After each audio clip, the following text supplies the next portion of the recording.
നമസ്കാരം, welcome to നിഷിതാസ് cuisine. എല്ലാവർക്കും സുഖമാണല്ലേ?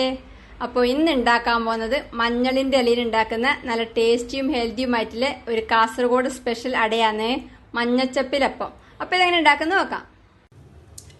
ആദ്യം അപ്പത്തിനുള്ള മാവ് കുഴച്ചെടുക്കുക. ഞാനിവിടെ ഒരു ബൗളിലേക്ക് 1 കപ്പ് അരിപ്പൊടി എടുത്തിട്ടുണ്ട്. ഇത് ഇടിയപ്പം പൊടിയാണ്. ഇടിയപ്പം പൊടിയോ പത്തിരിപ്പൊടിയോ എടുക്കുക. ഇതിലേക്ക് ആവശ്യത്തിന് ഉപ്പ് ചേർത്ത് മിക്സ് ചെയ്യുക.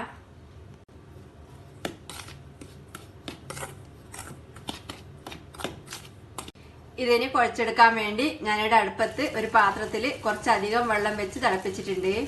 ഇനി ഈ തിളച്ചുകൊണ്ടിരിക്കുന്ന വെള്ളം ഈ അരിപ്പൊടിയിലേക്ക് കുറേശ്ശെ ഒഴിച്ച് കുഴച്ചെടുക്കാം.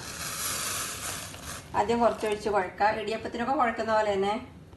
ഈ തിളച്ച വെള്ളമായതുകൊണ്ട് ആദ്യം ഒരു തവി കൊണ്ട് കുഴച്ചെടുക്കാം.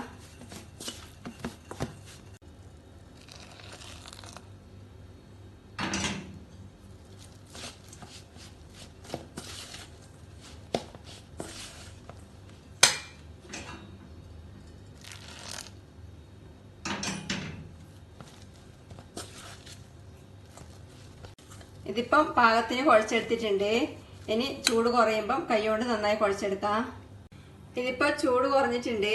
ഇനി കൈകൊണ്ട് നന്നായി കുഴച്ചെടുക്കാം.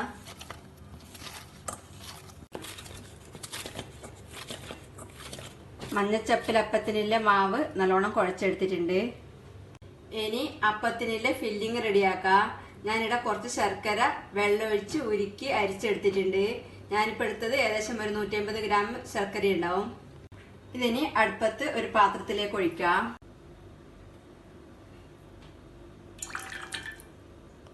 ഇതിലേക്ക് ഒരു ചെറിയ മുറി തേങ്ങ ചിരകിയത് ചേർക്കുന്നുണ്ട്. ഇത് ഏകദേശം ഒരു 1/4 കപ്പ് തേങ്ങ ചിരകിയത് ഉണ്ടാവും. ഇനി തീ കത്തിച്ച് ഇത് ഇളക്കി വരട്ടിയെടുക്കാം.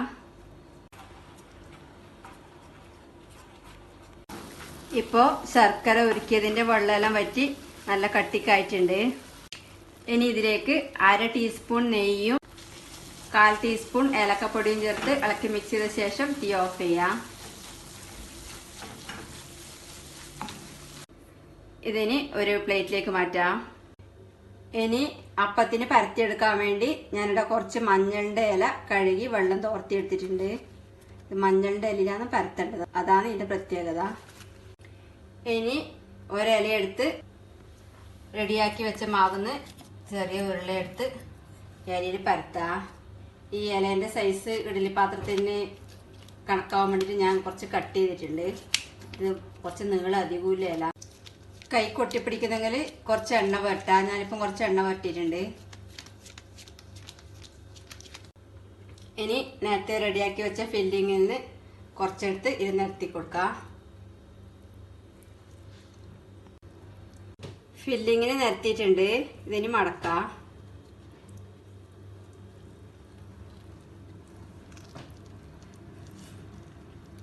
ബാക്കിയുള്ളതും കൂടെ ഇതേപോലെ റെഡിയാക്കി എടുക്കാം. ഞാനിപ്പോ 3 അപ്പത്തിന് വേണ്ടി പരത്തി ഫില്ലിങ് വെച്ച് മടക്കി എടുത്തിട്ടുണ്ട്. ഇതിനി ആവിയിൽ വേവിച്ചെടുക്കണം. ഞാനിവിടെ അടുപ്പത്ത് ഒരു ഇഡലി പാത്രത്തിൽ കുറച്ച് വെള്ളം വെച്ച് തിളപ്പിച്ച് അതിന്റെ മേലെ ഒരു ഇഡലി തട്ട് വെച്ചിട്ടുണ്ട്. ഇനി ഇതിലേക്ക് അപ്പത്തിന് വേണ്ടി മടക്കി വെച്ചത് വെച്ചു കൊടുക്കാം.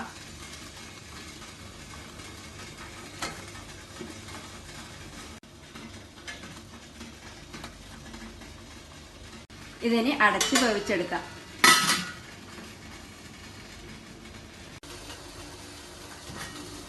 മഞ്ഞച്ചപ്പിലപ്പം ഇപ്പം പാകത്തിന് വെന്തിട്ടുണ്ട്. ഇനി തീ ഓഫ് ചെയ്ത് ഇത് പുറത്തേക്ക് എടുക്കാം. എല്ലാം പുറത്തേക്ക് എടുത്തിട്ടുണ്ട്. ഇതായാലും ഇങ്ങനെ അടന്നു വരുന്നുണ്ട്. ഇതാണ് വെന്ത പാകം. ഏകദേശം ഒരു 10 മിനിറ്റ് സമയം വേവിച്ചിട്ടുണ്ടാവും. തിളച്ച വെള്ളത്തിൽ കുഴച്ചുകൊണ്ട് പെട്ടെന്ന് വേവും. കാസർഗോഡ് സ്പെഷ്യൽ മഞ്ഞച്ചപ്പിലപ്പം റെഡിയാണ്. ഉണ്ടാക്കി നോക്കുക. അഭിപ്രായങ്ങളും നിർദ്ദേശങ്ങളും അറിയിക്കുക. സബ്സ്ക്രൈബ് ചെയ്യുക, സപ്പോർട്ട് ചെയ്യുക. താങ്ക്